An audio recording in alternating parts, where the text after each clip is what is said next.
अपने इस मानस को पवित्र बनाने के लिए कुछ प्रयोग करें। और पवित्र बनाने के प्रयोगों में सबसे पहला सोपान ये कि हम सर्वप्रथम धन्यवाद दें उन परमपिता परमात्मा को जिनके आशीर्वाद से हम सब यहाँ पर एकत्रित होकर के कुछ धर्म ध्यान करने के साधन ढूंढ के बैठे हुए हैं। दूसरा धन्यवाद दें उनको जिन्होंने ये बताया कि परमपिता होते कौन हैं। तीसरा धन्यवाद दें उनको जिन्होंने बताया परमपिता होते तो ऐसे हैं, परमात्मा होते तो ऐसे हैं, लेकिन उन तक जाया ऐसे जाता है। चौथा धन्यवाद दें उनको जिन्होंने ये बताया कि परमात्मा ऐसे होते हैं, उन तक ऐसे जाया जाता है, लेकिन ये साधन हैं जिनके माध्यम से तुम वहाँ तक पहुँच सकते हो। और पांचवा धन्यवाद दें उनको जिन्होंने ये बताया कि परमात्मा कौन है, उन तक जाया कैसे जाता है। ये साधन हैं, लेकिन हमारा साथ भी तुम्हारे संबल के लिए है, कहीं ऐसा ना हो कि तुम अकेले पड़ जाओ और हौसला खो जाओ। और छठवां धन्यवाद दें हम सब अपने आप को जिन्होंने इतने सब व्यक्तियों का सहयोग स्वीकार करके एक स्थान पर एकत्रित होने का मानस तैयार किया है।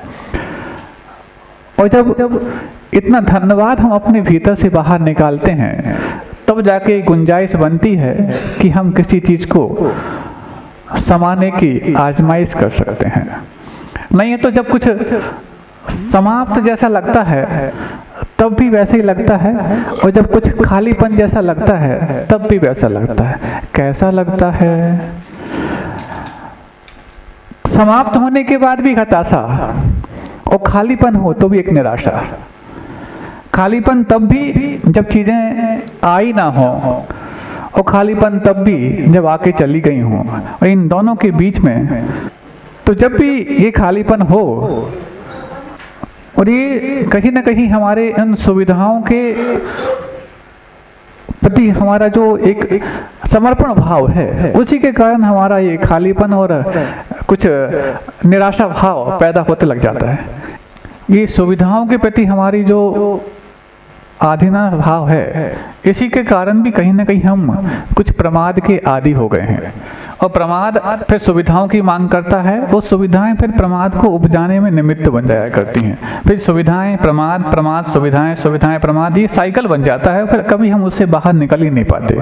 आज जितने भी हम आर्टिफिशियल होते चले जा रहे हैं, उसमें भी हमारी सुविधाएं जो हमारे अपेक्षाओं की पूर्ति के लिए कारण बनती हैं, वो भी एक इसमें निमित्त बनती चली जा रही हैं। हम एक बात दिन भर में एक सोचने का प्रयास करें कि दिन भर में हम कितने बनावटी जीवन जीते हैं और कितना हम रियल जीवन जीते हैं।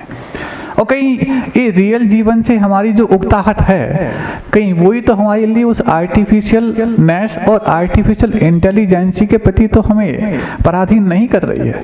ये छोटा सा हमें दृष्टांत याद आ गया इसी प्रसंग को लेकर के। चलो कोई बात नहीं, इससे प्रारंभ कर लेते हैं। आज एक क्लासरूम था और इस क्लासरूम में एक प्रैक्टिकल करके दिखाया जा रहा था।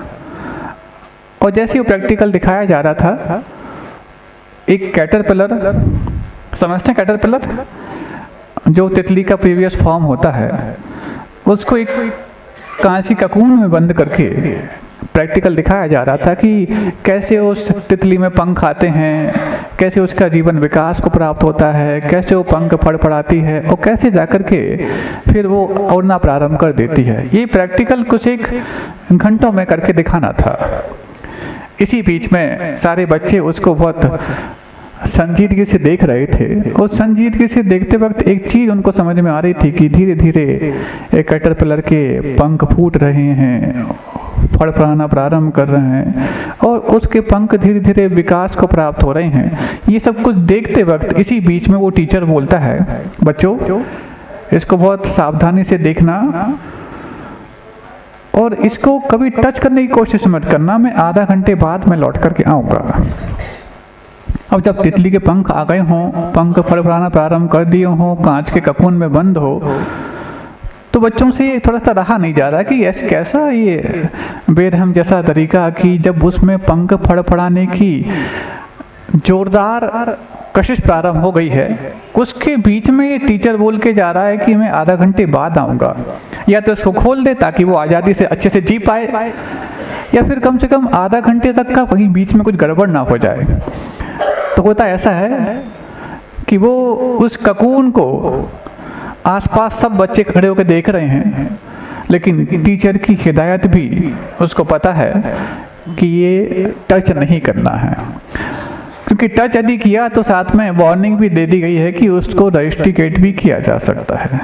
इस हद तक की जब वार्निंग मिल गई हो तो सारे बच्चे चलो कोई बात नहीं, अपने को तो स्कूल में पढ़ना है तो फालतू ये सब झंझट में ना पढ़ के।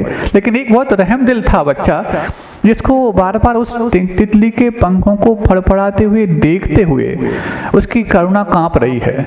और जैसे वो करुणा कांप रही है तो वो सोचता कि या तो ये टीचर जल्दी आ जाए ताकि इसको आज़ाद कर दे, या फिर भगवान से प्रार्थना करता भगवान जब तक वो टीचर नहीं आए तब तक ही जिंदा रहे, क्योंकि मैं अपनी करुणा को दम तोड़ते हुए नहीं देख सकता, क्योंकि तितली के दम तोड़ते ही मेरी करुणा भी जवाब दे जाएगी। प्रयास करता है, 10 मिनट हो गए, 15 मिनट हो गए, 20 मिनट हो गए और अभी तक किसी प्रकार से, तो सुनिए, तो वो हो रहा है ऐसा। इस बीच में वो इंतजार करता है कहीं ऐसा ना हो ये दम तोड़ दे। 10 मिनट हो गए, 15 मिनट हो गए, 20 मिनट हो गए, और 20 मिनट होने के पश्चात भी अभी तक, अभी क्यों आने वाला जब आधा घंटे का, तो वो पहले से ही अल्टीमेटम दे के गया है। और फिर वो भारतीय समय है, भारतीय समय आधा घंटे के बाद शुरू होता है कि हाँ उसके बाद अब कितने घंटे लग सकते हैं। और 25 मिनट हो गए, अभी तक कोई आने की सुगबुगाहट भी नहीं है। लेकिन इस बीच में वो तितली जो पंख फड़फड़ा रही है, फड़फड़ाते फड़फड़ाते इतना एग्जर्शन उसको हो चुका होता है, लग रहा है ऐसा कि शायद बीच में एक बार उसके पंख फड़फड़ाना बंद हो गए। कहीं ऐसा तो नहीं उसकी जान चली गई हो। सभी बच्चे देख रहे हैं। इस बीच में एक आध मिनट बाद वापस से वो पंख फड़ाना चालू कर देती है। चलो कम से कम राहत की बात है कि उसमें अभी प्राण मौजूद हैं। 30 मिनट हो गए, अभी तक टीचर के आने की कोई भी सुगबुगाहट नहीं है। 31 मिनट हो जाते हैं। अब तो वो जो जिसके भीतर करुणा पनप रही थी, वो उस अल्टीमेटम को क्रॉस जैसे ही करता है, उसको लगा कि अब मैं टीचर आएगा भी तो मैं उसको बोल दूंगा कि आपने आधा घंटे कहा था, मैंने 31 मिनट तक इंतजार किया और मैंने अब खोल दिया उसको। और जैसे ही खोल देता है वो सुकून महसूस करता है, कौन बच्चा। लेकिन एक आध मिनट बाद वो तितली जान दे देती है। अब वो सोचता है, देखो कहते ना, even every correct decision is wrong when it was taken too late. हर वो सही निर्णय गलत साबित होता है जब वह देरी से लिया जाता है। मैंने इसको बचाने का प्रयास तो किया लेकिन लेट हो गया, तो बचाने में सफल भी नहीं हुआ। अफसोस करता है और उस टीचर की बेरहमी पर एक तरह से अवसाद भी करता है कि कैसे टीचर जो शिक्षा के साथ साथ करुणा और अनुकंपा को भी स्थान ना दे पाए, वो संस्कार क्या देंगे। इसी बीच में वो टीचर आ जाता है। हाँ बच्चों सब ठीक है ना? हाँ ठीक तो है, लेकिन लेकिन का मतलब ये है कि आप सर आधा घंटे का अल्टीमेटम दे गए थे और सभी बच्चों से पूछ लो, मैंने आपके आधा घंटे का अल्टीमेटम फॉलो किया है और मैंने 31 मिनट होने के पश्चात उस ककून को खोला, लेकिन वो इतनी थक चुकी थी कि उसने पंख फड़फड़ाते फड़फड़ाते अपनी जान दे दी। शायद उस ककून के कांच के भीतर वो ठीक से ऑक्सीजन नहीं ले पा रही होगी, इसलिए उसने जान दे दी। सर आपको ऐसा नहीं करना चाहिए ना। ये छोटी सी नन्ही सी जान को आप कैद में बंद करके चले गए, उसके बाद आप समय पर लौट करके भी नहीं आए। शायद 1 मिनट पहले आप आ जाते ना तो शायद उसकी जान बच जाती। जैसे टीचर ये सुनते हैं, उस बच्चे से कहते हैं, बेवकूफ तुम क्या समझते हो?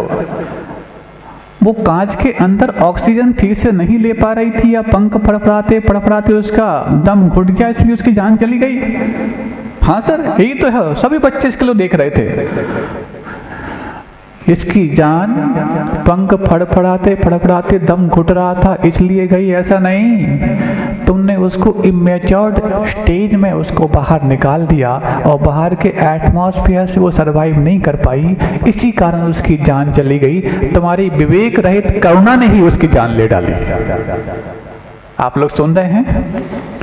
कई बार हमारी अपने प्रति भी ऐसी ही करुणा होती है कि छोटी सी प्रतिकूलता को भी हम बर्दाश्त नहीं कर पाते, छोटी सी भी हम अपने दिक्कतों को भी सहन नहीं कर पाते। वो सोचते कितना है, जब सब कुछ पैसा हमारे पास है, सब कुछ सुविधाएं हमारे पास हैं, तो क्यों ना उसका उपयोग किया जाए, और उपयोग ना किया जाए तो उन सुविधाओं को रखने का मंजर ही क्या हो सकता है। ऐसे ही हम अपनी ही स्वयं की उस सहन शक्ति रूपी जो तितली है उसकी जान लेने का प्रयास दिन में कई बार करते हैं, और जब ये अपनी स्वयं की सहन शक्ति और क्षमता की हम जान लेते हैं तो हमारी क्षमता इतनी कमजोर पड़ जाती है कि जब जान आफत में आती है तो या तो हमारी जान चली ही जाती है या फिर आफत हमारे ऊपर स्थायी रूप प्राप्त कर लेती है।